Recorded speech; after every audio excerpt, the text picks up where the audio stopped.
Episode की starting में हमें दिखाते हैं कि यिनशाओ यूयू से कह रहा है, तो बताओ फिर तुम मुझे किस तरह से थैंक यू बोलोगी। तो यूयू अपना फेस दूसरी तरफ कर लेती है और कहती है मैं फिर कभी आपको खाने के लिए इनवाइट करूंगी। और फिर सोचने लगती है ये आदमी 3 सेकंड से ज्यादा सीरियस नहीं रह सकता। और तभी यिनशाओ यूयू से कहता है क्या तुम्हें ऐसा लगता है कि तुम ये कर्ज मुझे खाना खिलाकर लौटा सकती हो? इसके बदले मैं एक शर्त रखना चाहता हूँ जिस पर तुम एग्री करो, मतलब हाँ बोलो। तो यूयू यिनशाओ से कहती है कौन सी शर्त? फिर यिनशाओ यूयू से कहता है कल से मैं तुम्हें जो भी कहूंगा तुम्हें मेरी बात माननी होगी और तुम्हें यहाँ पर आना होगा। तुम चिंता मत करो, मैं तुमसे ज्यादा कुछ नहीं पूछूंगा। तो यूयू सोचने लगती है यिन ये चैन के बिना मुझे 5 मिलियन योन देने होंगे। अगर मैं इनकी बात नहीं मानती हूँ तो मुझे उस वास के पैसे लौटाने होंगे, जो कि बहुत ज्यादा पैसे हैं। मेरे पास तो इतने पैसे हैं भी नहीं। और तभी यिनशाओ कहता है ये काम तुम्हें बस 1 महीने करना होगा। तुम्हें मेरी बात बस 1 महीने माननी होगी, उसके बाद तुम फ्री हो। फिर यूयू यिनशाओ से कहती है ठीक है, मैं इस बात के लिए एग्री हूँ। उसके बाद यिनशाओ सोचने लगता है उस बेकार चीज को घर से बाहर निकालने के लिए 1 महीना काफी है। मतलब यिनशाओ अपनी फियोंसे के बारे में सोच रहा था जो कि यूयू ही थी, लेकिन उसे पता नहीं था। अब हमें दिखाते हैं कि यिनशाओ कॉल पे अपने फादर से बात कर रहा है और कह रहा है डैड मैं वहाँ पर नहीं जाऊंगा। तो यिनशाओ के फादर उससे कहते हैं मैंने कह दिया ना, तुम कल सीधा वेडिंग ड्रेस स्टोर जाओगे और तुम्हें तुम्हारी फियोंसे भी वहीं पर मिलेगी। तुम्हें एक दूसरे को जानने का और मौका मिलेगा। फिर यिनशाओ अपने डैड से कहता है मुझे ये सब कुछ भी नहीं चाहिए, मैंने आपको कहा ना मैं उससे शादी नहीं करूंगा। और इतना कहकर यिनशाओ कॉल कट कर देता है। और उसके बाद यिनशाओ के डैड दिखाते हैं जो कि चिल्ला रहे थे ये मूर्ख लड़का मुझे गुस्सा दिलाकर मरना चाहता है क्या। और वहीं पीछे यूयू भी खड़ी थी, तो वो कहती है डैड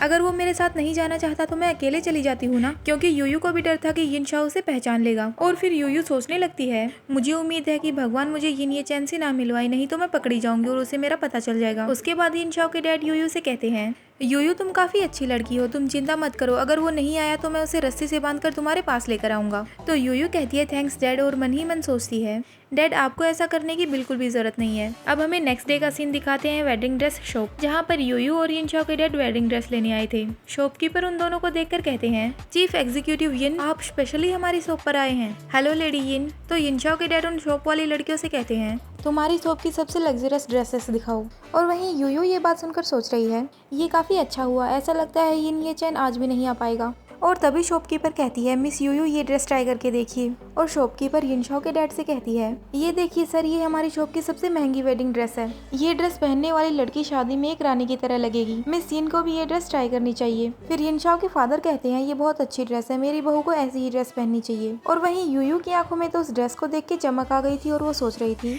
ये ड्रेस काफी ज्यादा खूबसूरत है। अगर मेरी शादी यिन ये चैन से नहीं होती तो शायद ही मैं कभी ऐसी ड्रेस पहन पाती। उसके बाद शॉपकीपर यूयू से कहती है लेडी यिन बस 1 सेकंड के लिए रुकिए, हमें देखने दीजिए कि ये ड्रेस आपको सही से फिटिंग में आएगी या नहीं। तो यूयू कहती है हाँ ठीक है। फिर शॉपकीपर यूयू की साइज देखने लगती है और फिर यूयू से कहती है आपकी बॉडी काफी परफेक्ट है, ये ड्रेस आपको सही आएगी। और तभी शॉप में आवाज आती है यिनशाओ आ गया, यिनशाओ आ गया, यह कितना हैंडसम है। फिर यूयू ये चीज सुनकर थोड़ा शॉक्ड हो जाती है कि यिनशाओ आ गया। और यिनशाओ जब शॉप के अंदर आता है तो यूयू उसे दिख जाती है और यिनशाओ यूयू को देखते ही उसके पास जाने लगता है और सोचता है ये यहाँ पर क्या कर रही है। और वहीं यूयू यिनशाओ को देखकर सोचती है अब मैं क्या करूँ, मैं इसे हरगिज पता नहीं चलने दे सकती। यूयू काफी टेंशन में लग रही थी। तो वो शॉप वाली लड़की कहती है लेडी यिन आपको कुछ हुआ है क्या। और तभी यूयू जल्दी से आगे चली जाती है और अपने फेस के आगे पर्दा लगा लेती है और फिर सोचने लगती है अब मुझे क्या करना चाहिए, जरूर उसने मुझे देख लिया होगा। और वहीं वो शॉप वाली लड़की यिनशाओ को देखकर उससे भी पूछती है यिनशाओ आपको किसी चीज की जरूरत है। और वहीं यूयू काफी डरी हुई थी, उसे किसी के कदमों की आवाज आ रही थी जो कि उसके पास ही आ रहे थे।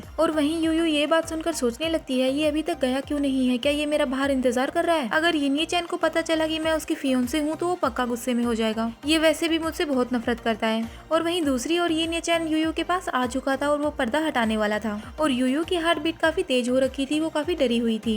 लेकिन तभी यिन ये चैन को पीछे से कोई बुला लेता है और कहता है यंग मास्टर अभी अभी एक खबर आई है, हमें मिस सुयोन के बारे में कुछ सबूत मिले हैं। तो यिन ये चैन उस आदमी से कहता है ठीक है मुझे वहाँ पर ले चलो। और फिर वो दोनों वहाँ से चले जाते हैं। यिन ये चैन को जाते हुए देखकर यूयू भी वहाँ से बाहर आ जाती है और सोचने लगती है आखिरकार वो चला गया, मैं कितनी किस्मत वाली हूँ। और तभी वो शॉप वाली लेडी आती है और यूयू से कहती है यिन लेडी मैं आपको कब से ढूंढ रही थी, मुझे उम्मीद नहीं थी कि आप मुझे यहाँ पर छिपी हुई मिलेंगी। तो यूयू उससे कहती है हाँ मैं यही थी, मुझे माफ कर देना। फिर वो लेडी कहती है मैंने अभी अभी यिनशाओ को यहाँ से जाते हुए देखा है, क्या आप लोग शादी करने वाले हो। और फिर यूयू झूठ मूठ की स्माइल देते हुए कहती है हाँ बिल्कुल, मैं अभी ये ड्रेस ट्राई करके देखती हूँ। दरअसल बात ये है कि यिनशाओ मुझे जाते जाते कहकर गया है कि मैं ये ड्रेस ट्राई कर लूँ और उसे फोटो भेज दूँ, क्योंकि उसे जरूरी काम आ गया है इसीलिए उसे जाना पड़ा। ये सब झूठी बातें यूयू शॉप वाली लेडी से कह रही थी। और फिर यूयू सोचने लगती है आखिरकार ये सुवोन नाम की लड़की है कौन, मैंने इसका नाम 3-4 बार सुन लिया है।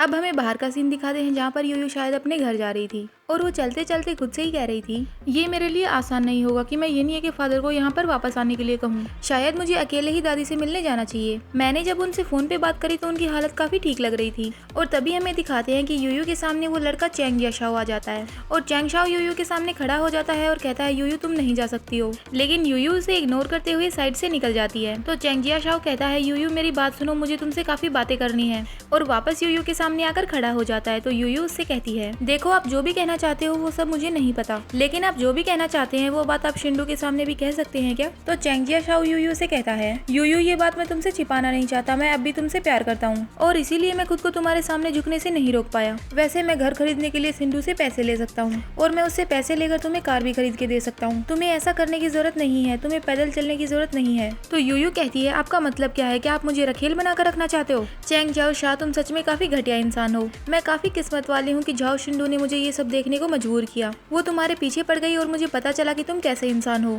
फिर यूयू वहाँ से जाने लगती है। तो चैंग जाओ शाह यूयू से कहता है, मैं तुम्हारी दादी को जानता हूँ, वो हॉस्पिटल में है और उन्हें सर्जरी के लिए काफी पैसों की जरूरत है। जब तक तुम मेरे साथ रहोगी मैं खुशी खुशी तुम्हारे हॉस्पिटल बिल्स भरता रहूंगा। फिर यूयू कहती है, चैंग जाओ शाह, मैं बस तुमसे इतना कहना चाहती हूँ कि तुम मुझसे दूर रहो, जितना तुमसे हो पाए उतना दूर। ये बात सुनकर चैंग शाह को गुस्सा आता है और वो यूयू को जबरदस्ती पकड़ लेता है और यूयू को जबरदस्ती अपनी गाड़ी में बिठाने लगता है। तो यूयू खुद को बचाने की कोशिश करती है और उसे कहती है, चैंग जाओ शाह ये तुम क्या कर रहे हो, मुझे जाने दो। लेकिन चैंग जाओ शाह यूयू को जबरदस्ती गाड़ी में बिठा लेता है और यूयू उसे बार बार कह रही थी, मेरे पास मत आओ। तो चैंग जाओ शाह यूयू से कहता है, मुझे लगता है कि तुम्हें काफी बड़ी सजा देने की जरूरत है। अब तुम मुझे और परेशान मत करो, आज मैं तुम्हें मजबूर कर दूंगा कि तुम्हें मेरे साथ ही रहना होगा। और ये चैप्टर यहीं पे खत्म होता है। Hope you like this video. Bye bye.